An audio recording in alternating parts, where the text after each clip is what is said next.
you married your wife in 2.5 months, right? Or you proposed? We got engaged. Yeah, like September 5th to December 22nd. I was 23 when we got engaged, and 24 when we got married, and she was 20. Okay, so I'm 24 right now. Okay, so get on your horse, man. There are no prospects. I'm not seeing anybody at the moment. Like, how do you know when the person that you're seeing is the right person? You say that you can determine this in the first year, and if you can't, then there's something that's wrong. I mean, I think that you can determine if it's the wrong person in the first 10 minutes. Right, so I think that's actually real easy. Determining the wrong person, that narrows the field quite considerably. I would agree with that. So the right person. So for me, you're talking about, not to reduce the romantic to business terms. I mean, there's obvious things like you have to be sexually attracted to the person. Obviously, you have to find them fun to be with. Right? These are like basic preconditions to wanting to be with the person. But those people tend to think of those as like the only conditions or as the key conditions. Those are like the get in the doorway conditions. And then there's the actual conditions for marriage, which is you're signing onto a lifelong commitment here, which is going to be much harder than you could possibly imagine because you're going to have presumably kids, and they're an enormous commitment, and you're going to have hardships, and you're going to have tragedies, and you're going to have difficulties, and they're going to crop up not like some days, they're going to crop up most days. There will be something bad that happens on almost every day of your life.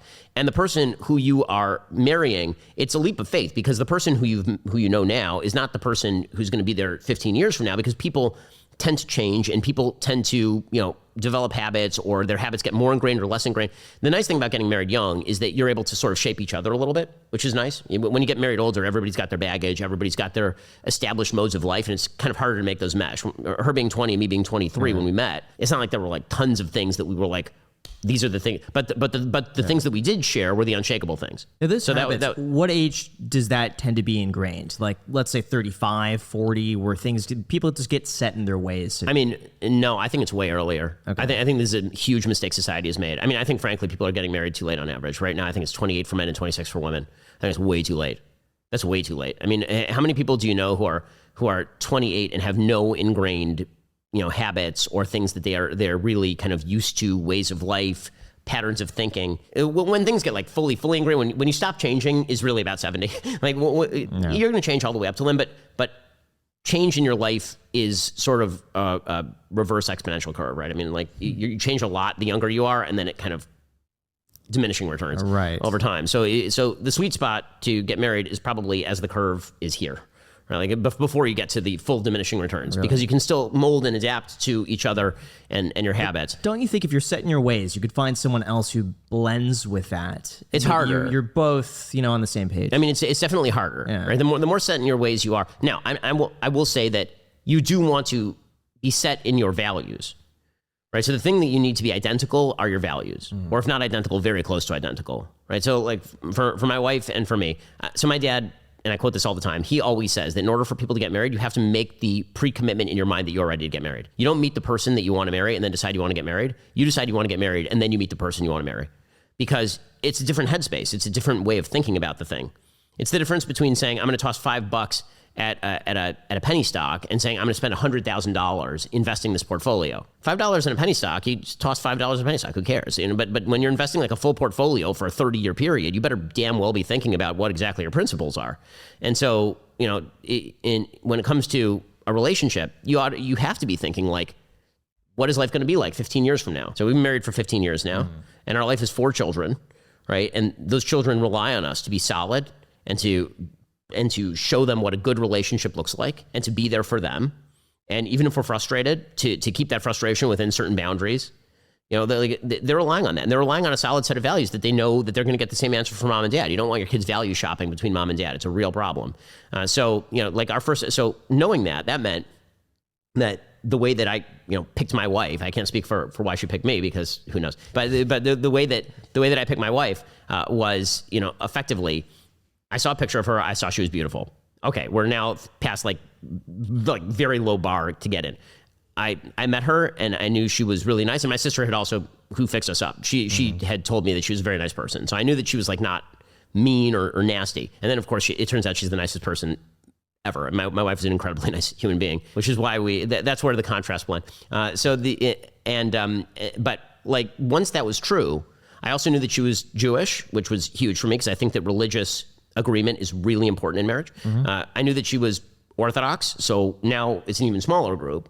And then within that group, it's like, okay, what exactly are the things that are very important to you in terms of family? What are your aspirations? What do you want your life to look like? Are you ambitious? Ambitious was an important thing to me. Are you a person who's very committed to the things that you believe in? That's really important to me. Are we on sort of the same religious level? Because even in Orthodoxy, there are gradations as far as like how observant you are versus how non-observant you are, and those can make a really, really big difference. So every minor gradation is a major question because you're picking one person out of all of humanity to spend the rest of your life with. But you can establish a lot of those things very quickly by getting a no to a question that you think is vital. I mean, there are girls who I dated where I remember there was a girl I went on a date with when I was in Cambridge. I had gone tons of dates. There was one girl I went out with, and we were talking, and it was very clear that we had political disagreements. And she was beautiful, and I was like, well, it was really nice to meet you. And no, I mean, like that's. But there's a difference between political disagreements and value disagreements, right? And which one would trump the other? Sometimes. So it depends. So my wife and I, for example, on our first few dates, she expressed that she was more pro-choice than I was. She expressed that she was anti-death penalty, and she expressed that she was kind of squeamish about guns. Now, because I've been doing this for a long time, by that point I'd already been doing politics. Even when I met her, I'd been doing politics semi-professionally for like 6 years. So I could see that these were not positions that she was like ardently committed to, right? These were not positions where she was like. You saw some weak points in there. Right. Well, I mean, it wasn't like she came in like strong. It wasn't like I said I'm a pro-life person and she was like, what? How could you be a pro-life? That's terrible. How could you be a pro-life person? It was more like, well, I'm not sure. Right. It was more like, I'm not sure about that. I had some questions, and that was like, okay, so this is not like a deeply, firmly committed belief on your part. Again, she's allowed to have her beliefs, but if it had been like a deeply, firmly committed belief, that would have been very difficult to get past. In the same way that if we'd walked into the first date and she had said, I have questions about God, I'd been like, okay, that's all right. And if she'd walked in and said, I hate religion and atheist, like there's certain things where in complete opposite commitment is going to be a real problem. And so she didn't seem particularly political. She wasn't. She didn't know who Mitt Romney was, which she still like laughs about. That on our first date I mentioned it. She's like, who's Mitt Romney?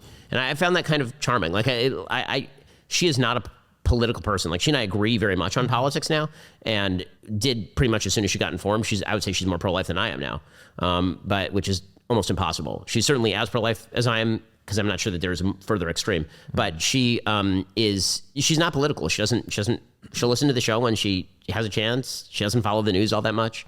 And I didn't want that. I didn't want a political marriage. Like I love the fact that we got married before I was famous, and that she still does not care that I meet senators on the regular, and she doesn't like none of that stuff is particularly impressive to her, and I find that incredibly charming and wonderful. So my concern is how my partner is going to respond in specific circumstances. So like, let's say tragedy strikes, or let's say she was lied to, or let's say she had a family falling out or something like that. How she responds to certain circumstances, I feel like is more telling about her personality and who she is than what she says she is. So, okay, so that's certainly true. The personality aspects are things that you're going to have to spend. This is why it's very important to spend a lot of time with the person. I don't mean over a course of time.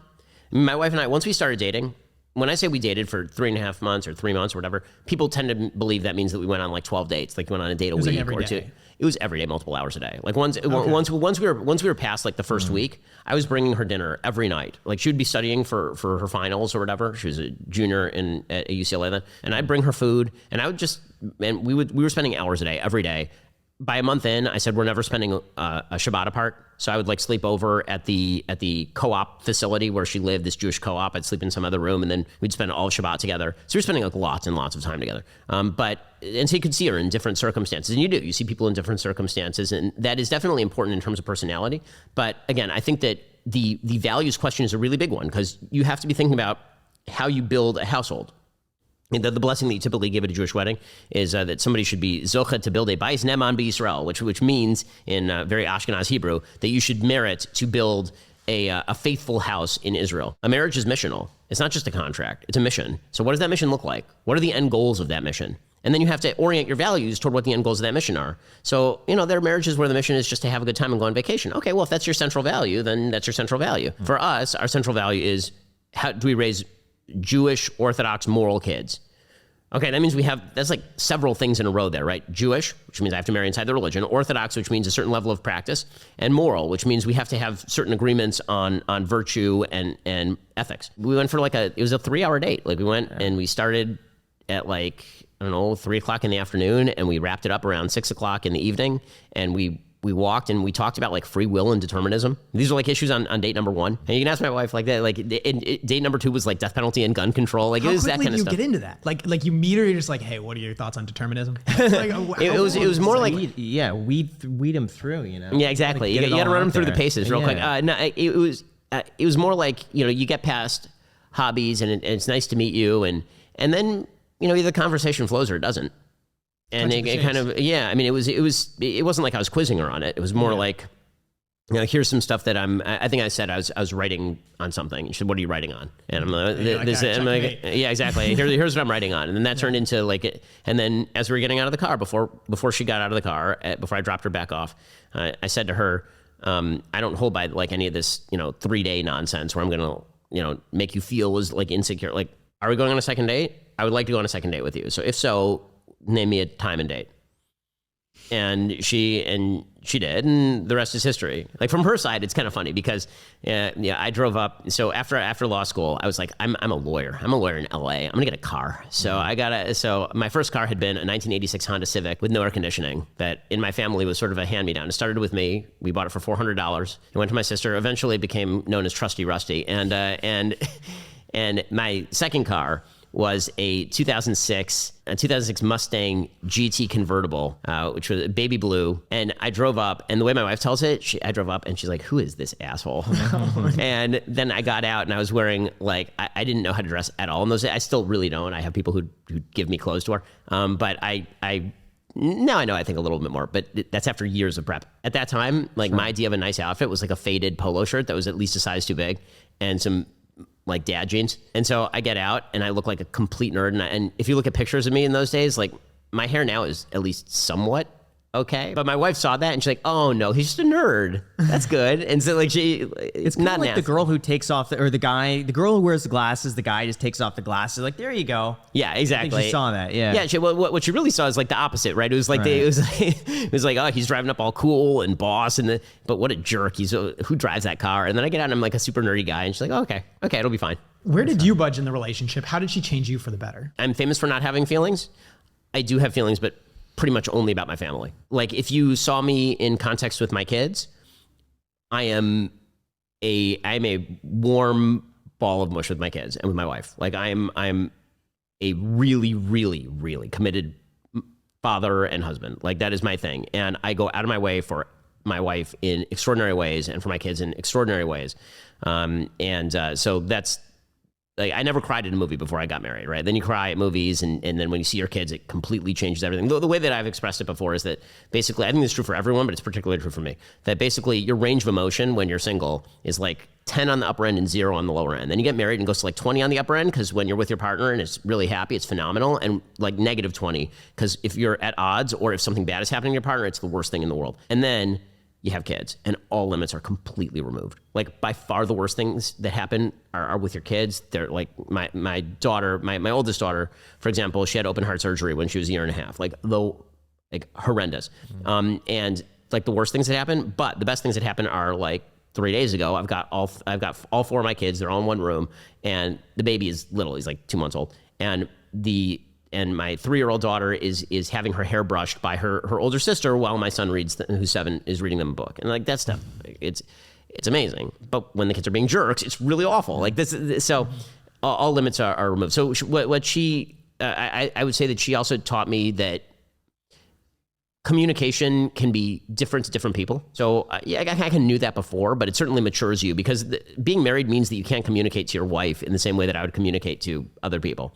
Like if we get in a debate, like early on in our marriage, if I'd start like getting into an argument, she'd be like, stop going into debate mode. You need to stop it right now. Because you can't talk to your wife the same way that I would talk to somebody on a podcast. It's ridiculous. You can't do that. I mean, sure, I could destroy my wife with facts and logic, but like, what exactly, how is that going to redound to either of our benefits? Like, again, my favorite phrase in marriage is, would you rather be right or would you rather be happy? Because those are the choices, my friends.